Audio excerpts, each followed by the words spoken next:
Bonjour, bonjour. Actuellement, je suis déjà sur la route de retour. Je suis en train de quitter actuellement la forêt. J'ai fait cette vidéo particulièrement pour toujours attirer l'attention de ceux qui préparent les concours cette année-ci. C'est-à-dire pour ceux qui sont en train de faire les prépares de leur concours. Je voudrais toujours continuer à insister là-dessus. Le concours est différent de l'examen. Donc, il faut simplement et purement se préparer.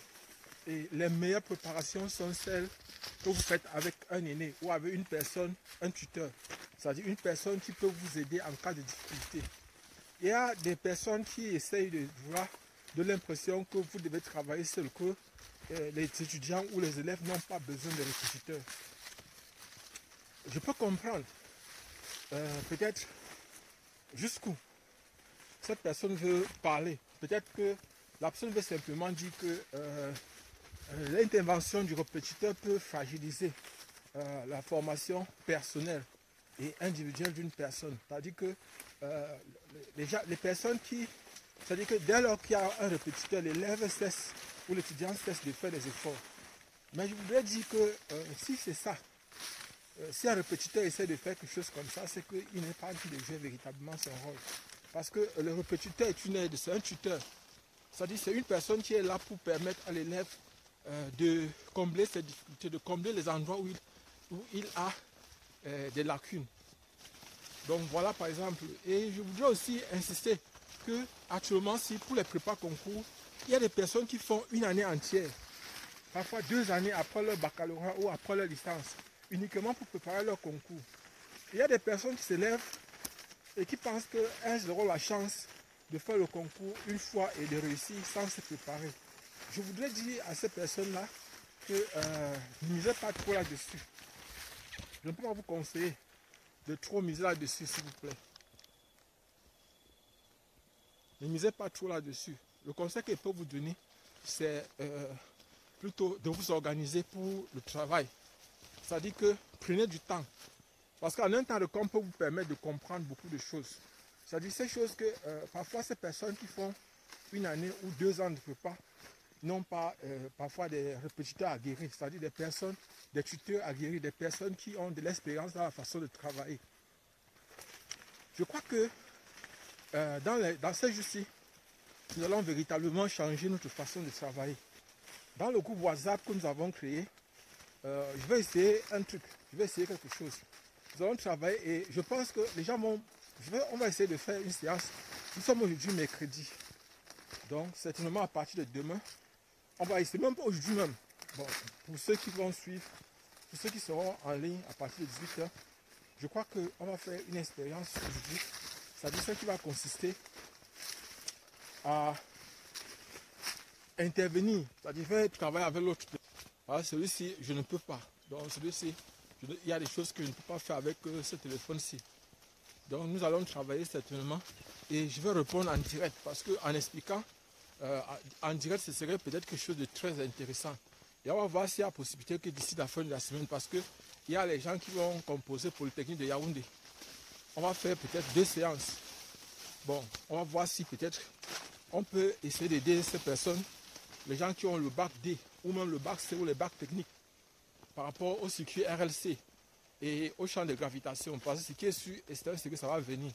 Les particules dans un champ électrique, les particules dans un champ magnétique et aussi les champs de gravitation, et les circuits RLC, ça va venir à Polytechnique de Yaoundé. Pour ceux qui vont faire soit les sciences de l'ingénieur, soit l'ingénieur, là, soit sciences et technologies, c'est-à-dire ingénieur, cursus ingénieur. Donc, je voudrais dire attirer votre attention que si il faut se préparer aussi par rapport aux questions à choix multiples, parce que il peut arriver qu'on vous interroge, que par exemple la façon de vous interroger change. C'est-à-dire qu'on vous donne plutôt les questions à choix multiples, les QCM, ce qu'on appelle vulgairement QCM. Donc il faut être prêt par rapport à ça. Et je voudrais aussi attirer votre attention parce qu'il y a des personnes qui pensent que le fait de travailler gratuitement, que comme on est en train de travailler gratuitement, je précise bien, pour travailler dans notre groupe WhatsApp, les conditions sont simples. On ne parle pas de politique, on ne parle pas des tribus, des CENI, On ne parle pas des religions. On ne parle pas des pays ou de la race. On ne fait pas la publicité. Donc voilà par exemple les conditions simples pour participer à notre groupe WhatsApp, pour être dans notre groupe WhatsApp. Je voudrais dire que ceux qui sont déjà là, il y a des personnes qui entrent beaucoup plus. Nous sommes déjà à peu près dans les 100 en quelque chose dans le groupe. Et je crois que les personnes trouvent là. Et je précise que dans le groupe, on ne vend pas les documents. Donc si une personne veut les documents des prépas concours, elle doit me faire signe en dehors du groupe. Si une personne veut aussi, je précise aussi que s'il y a des gens qui ont besoin de faire les prépas en présentiel, elles me font signe, que ce soit Polytech de Douala, Polytech de Yaoundé, ou encore Polytech de Maroua, ou Isabé, ou tous les autres, ou la fac médecine, vous me faites signe. Donc, mais pas dans le groupe, vous ne faites pas signe dans le groupe, parce que dans le groupe, il n'y a pas de publicité. Dans le groupe, c'est uniquement le travail. On est là dans le groupe uniquement pour travailler. Donc, actuellement, je suis en train de sortir de la forêt. Ici, il y a une partie de la savane. Il y a un cours d'eau qui veut traverser tout à l'heure là. Une petite rivière qui veut traverser tout à l'heure là. On va arriver là. Il faut que je vais traverser avec vous. Vous allez voir comment on va traverser cette petite rivière là. Je la traverse pour passer, pour venir. Je la traverse aussi pour rentrer. Donc, ça c'est le challenge qu'on a ici. Tous les jours au champ ici. Et c'est vrai aussi que je voulais partager avec vous une autre chose aujourd'hui par rapport au maïs. Donc, je vais vous montrer quelque chose. La partie mâle et la partie femelle du maïs. Donc ici déjà, voilà, vous voyez par exemple ici, regardez. C'est ça là. Donc je suis déjà là au niveau de la rivière là. Je suis là au niveau de la rivière là. Vous voyez par exemple là. Je vais traverser ce ruisseau. Il ne stagne pas parce que lorsque vous regardez apparemment vous aurez l'impression que ça stagne. Mais ça ne stagne pas. Donc actuellement il va entrer. Il y a des planches qu'on a placées à l'intérieur. Vous voyez ça c'est. Il faut traverser ça tous les jours. En venant, traverser aussi en rentrant. Donc vous voyez par exemple ça.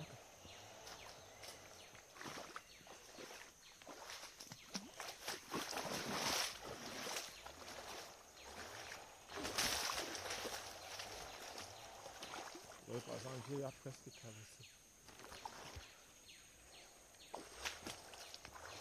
Voilà. Donc, vous voyez, par exemple, en fait, c'est ce petit calvaire là. Il y a un CE qui est en train de travailler là devant. C'est ça que vous entendez. Ce bruit là. Donc, on est encore là. On est sur la partie marécageuse. On est encore en train de traverser la partie marécageuse. Vous voyez, par exemple, là, ça fait encore les planches. Ici. Pour ceux qui n'ont jamais vu le cacaoyer, voici un cacaoyer ici. Je vais vous montrer. Pour ceux qui... ça c'est en passant. Vous voyez par exemple, ça c'est le fruit de cacao. Voilà par exemple, ça c'est un cacaoyer. Vous voyez par exemple là les fruits de cacao. Voilà par exemple là. Vous voyez là par exemple, c'est un cacaoyer ici. Et vous voyez par exemple là, il y a les fruits partout là. Il y a les fruits partout là. Donc, nous allons donc continuer notre chemin. On sort donc de la forêt. N'oubliez pas, nous sommes en train de sortir. On s'approche plus de là où l'océan est en train de travailler. Donc, nous allons le traverser et continuer simplement notre chemin.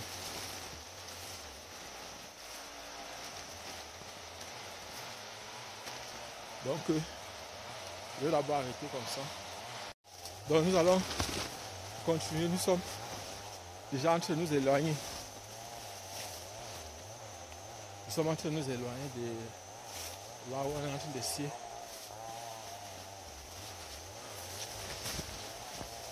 Le bois.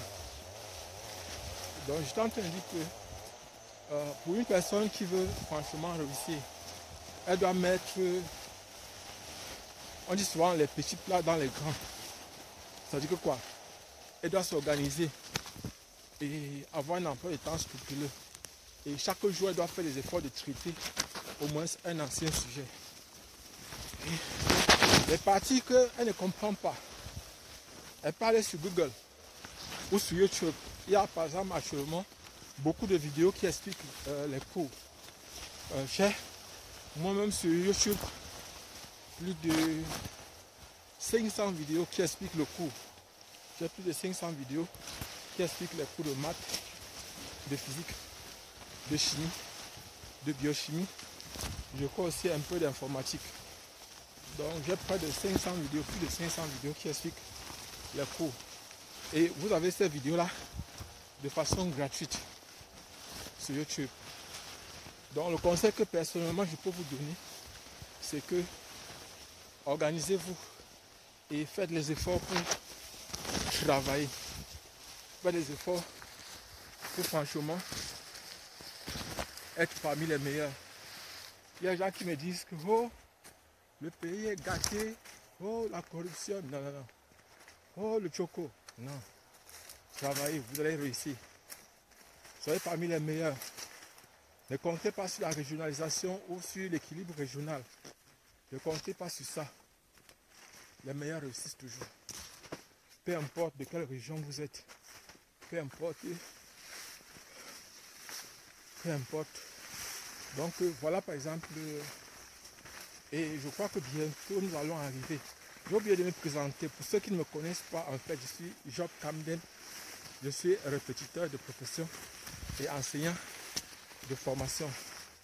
Je suis actuellement dans la région de l'Est pour un projet entrepreneurial.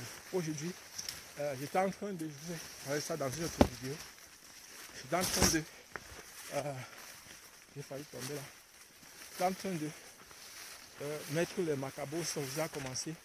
Donc chaque fois je nettoie le champ et je mets les macabos, je nettoie, je mets les macabos. Juste après, il y a aussi le gombo qu'il me faut repiquer.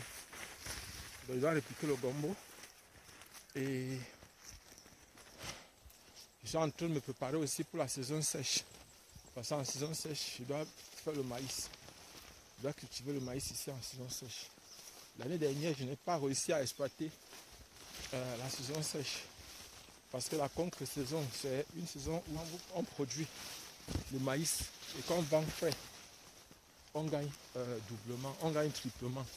Sur un hectare de maïs, on peut se retrouver facilement avec 6 millions ou plus. Alors que lorsqu'on vend son maïs sec, on ne peut pas réussir à avoir facilement bien de l'argent. On ne peut pas. Donc tout à l'heure là, je vais vous montrer les champs. Devant nous, il y aura les champs d'arachide. Et franchement, moi, j'ai un respect particulier pour les personnes qui cultivent les arachides. Parce que je ne vais pas vous cacher, lorsque vous achetez ces arachides là, vous marchez, parfois vous ne savez pas la douleur qu'il y a dans le travail pour produire cet arachide là, ces arachides là. Quand je parle de la douleur, c'est que c'est pas un travail aisé, c'est pas un travail facile à faire. C'est un travail souvent très très difficile. Donc lorsqu'on va arriver près des champs d'arachide, je vais vous présenter, vous montrer. Et ici par exemple, dans les arachides, ils ont mis aussi, bon, ce champ est en consale, donc l'arachide est prêt à être récolté. Regardez par exemple, ces arachides sont bien prêts. Quand ça commence à faire comme ça sécher, ça veut dire qu'on peut déjà le récolter. Donc ça c'est un champ d'arachide comme ça. C'est vrai, il y a beaucoup d'arbres là-dedans et ce n'est pas très propre. C'est pas trop. Mais ici ils ont déjà mis le manioc. Donc, ça veut dire que juste après, c'est le manioc qui va remplacer les arachides. Je vais d'abord arrêter la vidéo. En fait, c'est déjà la récolte. Ils sont en train de récolter déjà leurs arachides. Je ne vais pas vous les présenter, les montrer, faire passer dans la vidéo. Donc voilà. Bonjour madame. C'est comment alors? Ça va. Donc, c'est la femme du frère de mon soeur. Donc, actuellement là, on va voir certainement d'autres champs. Ici, c'est plus le manioc. Le manioc est la nourriture principale. Donc voilà par exemple un champ de manioc ici. Vous voyez par exemple là, c'est du manioc. C'est du manioc. Et voici un champ d'arachide ici. Bon, observez l'autre ici. Ces arachides ne sont pas encore prêts à être récoltés, on ne peut pas encore récolter. Parce que quand les feuilles commencent à faire comme ça, vous les sécher. Vous voyez par exemple des bonbons à l'intérieur du champ. Donc vous voyez par exemple, c'est un champ d'arachide. Et ici là, vous reconnaissez, ça c'est le maïs. Voilà. Vous voyez par exemple, voici une tige de maïs. Ici, ici. Vous voyez ça? C'est la fleur femelle. C'est la fleur femelle. Et voici la fleur mâle. Voici la fleur mâle ici. Vous voyez par exemple, c'est ça la fleur mâle. C'est ça là. Donc, lorsqu'on veut produire, voilà par exemple, voilà. Voici fleur femelle ici. Fleur mâle ici. Donc c'est ça qui va venir féconder ça. Pour qu'il y ait les graines de maïs à l'intérieur. Donc vous voyez par exemple, c'est, je précise bien, c'est ceci qui va quitter pour venir ici, pour qu'il y ait les graines de maïs à l'intérieur. Donc ça c'est le mâle, ça c'est la femelle ici. Et vous voyez par exemple là, c'est quelque chose de trop intéressant. Je vais vous expliquer. Lorsqu'on veut fabriquer des variétés hybrides, vous voyez par exemple, on parle de variétés hybrides beaucoup plus. Il y a beaucoup de types d'hybrides. Ça dépend de ce qu'on recherche. Parce que les hybrides, une hybride est différente des OGM. OGM, c'est organisme génétiquement modifié. On va voir dans une autre vidéo comment on peut produire les OGM. Mais ici, on va parler plus d'hybridation. Une variété hybride, c'est une variété qui est croisée. Qui est croisée entre deux variétés dont on connaît les propriétés. Et la plupart du temps, on cherche les propriétés qui sont de résistance. On va dire beaucoup plus les propriétés de résistance par rapport aux maladies et de productivité. Donc je peux avoir des maïs qui ne produisent pas beaucoup. Et donc, mais que les animaux n'attaquent pas, les chenilles n'attaquent pas. Et j'ai une variété qui produit beaucoup, qui ont les graines chargées. Et maintenant, donc, les chenilles attaquent facilement. Et là maintenant, je peux chercher à savoir, est-ce qu'en croisant la variété qui ne produit pas beaucoup et que les chenilles n'attaquent pas, avec celle qui produit beaucoup et que les chenilles attaquent, est-ce que ça peut me donner une variété qui produit beaucoup et les chenilles n'attaquent pas? Vous savez que les croisements, là on va utiliser ce qu'on appelle les lois de Mendel. Pour ceux qui font biologie, vous vous souvenez de ça, les lois de Mendel. On va donc faire les croisements. Vous savez, lorsqu'on a des parents qui ont, bon, au niveau des parents, on a ce qu'on appelle les phénotypes et les génotypes. Les phénotypes, c'est l'expression des gènes, l'expression extérieure des gènes. Alors que le génotype, c'est l'expression intérieure des gènes, c'est-à-dire ce qui se trouve dans l'ADN. Bon, je ne veux pas entrer trop en profondeur, il ne faut pas que j'entre dans la biologie moléculaire. Je ne veux pas trop faire de la biologie moléculaire ici. Parce que quand il parle déjà de l'ADN, l'ARN, je vais entrer dans la biologie moléculaire. Mais je voudrais simplement expliquer comment ça peut se passer. Donc, par exemple, comme on a vu le maïs, mâle et femelle tout à l'heure, la partie mâle du maïs, la partie femelle. Lorsque, par exemple, on veut chercher une nouvelle variété de maïs, on peut donc faire ce qu'on appelle une hybridation. On va donc prendre dans un champ, et on va aller dans un champ, on va semer les maïs, les deux variétés. On va semer en ligne. Et on va aller sur un endroit où il n'y a pas de four, on ne cultive pas d'autres maïs. Pourquoi? Parce que il ne faudra pas que un maïs dont on ne veut pas les propriétés vienne féconder. Donc on va donc tout cela isoler.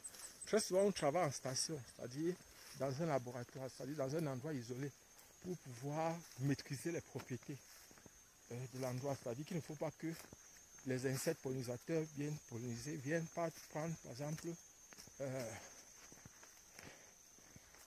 les, les- bon, on va dire les organes mâles, c'est-à-dire les propriétés mâles pour venir féconder, c'est-à-dire la partie mâle pour venir mettre sur la partie femelle. Il ne faudra pas. Donc, et on peut donc faire 2 lignes. Bon, en fait, on verra ça plus en pratique parce qu'en parlant comme ça, beaucoup de gens ne vont rien comprendre. Voilà, actuellement, vous voyez, il y a plus de lumière parce que je suis en train de sortir de la brousse. C'est pas facile, oh, pour quitter de la forêt, de la forêt jusqu'en route. Je mets constamment 30-35 minutes. Donc c'est à peu près 4 km, je crois. Et après ça, donc maintenant, pour quitter de la route jusqu'au village, jusqu'à Anville, c'est dans les 16-20 km. Et c'est pas facile. Donc, on va donc faire des opérations, ce qu'on appelle une castration. C'est-à-dire que on va faire 2 lignes. Nous sommes encore ici à côté d'un champ. Vous voyez, il y a le maïs, il y a les arachides. Et il y a aussi le ginger. Donc, on va faire la castration. La castration va consister à couper les parties mâles. C'est-à-dire, voici la partie mâle là. On peut enlever les parties mâles pour garder. Parce que vous devez savoir que le maïs peut être considéré comme une plante hermaphrodite. C'est-à-dire, en même temps, le maïs possède la partie mâle et la partie femelle. C'est-à-dire, le maïs peut s'auto-féconder. C'est la raison pour laquelle, si vous avez un seul maïs quelque part, il faudra que, pour que vous ayez les graines de maïs, il faut que la partie mâle parte féconder la partie femelle. Et si vous ne voulez pas avoir le maïs, faites l'expérience. Vous avez par exemple un champ, dès que la partie mâle sort, vous coupez.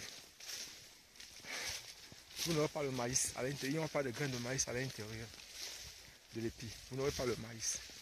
Bon, peut-être qu'il faudra que, en le temps, là où je suis ici fatigué, un genre seulement. Vous voyez par exemple, voici, ça c'est un ginger.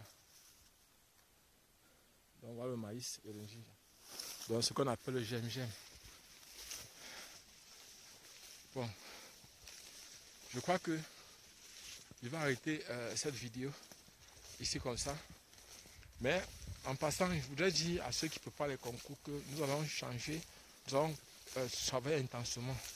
Et je crois que pour ceux qui veulent un travail personnalisé, faites-nous signe. C'est-à-dire ceux qui veulent travailler intensément avec nous en ligne.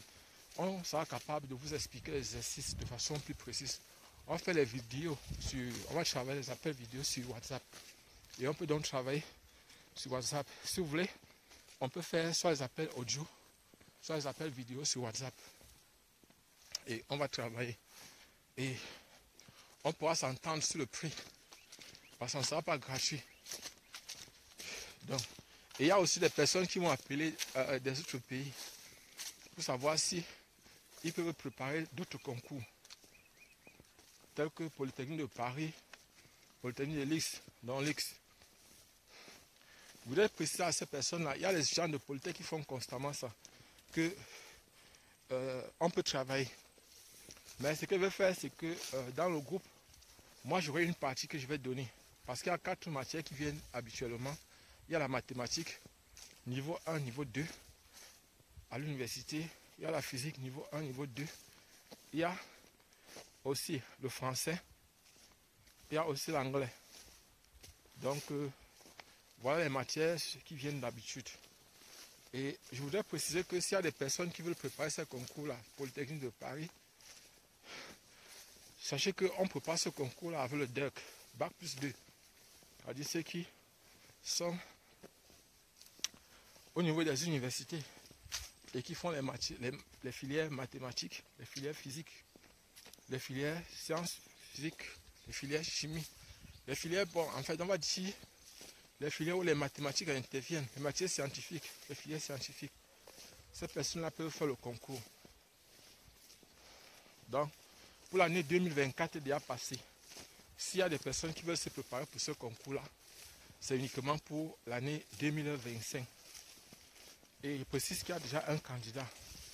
Donc, s'il y a d'autres personnes qui ont besoin de ces informations-là, sur Polytechnique de Paris, Polytechnique de Lille, l'X, c'est-à-dire, vous pouvez nous contacter. Dans le groupe, c'est moi qui vais travailler avec vous en physique. Je vais travailler avec vous en physique. Mais il y aura un autre enseignant, un spécialiste pour la mathématique. Donc, il y a un autre enseignant qui va travailler avec vous en maths. C'est vrai que le seul problème, c'est que je n'ai pas envie de trop travailler. C'est la raison pour laquelle je donne aussi une partie du travail à quelqu'un d'autre.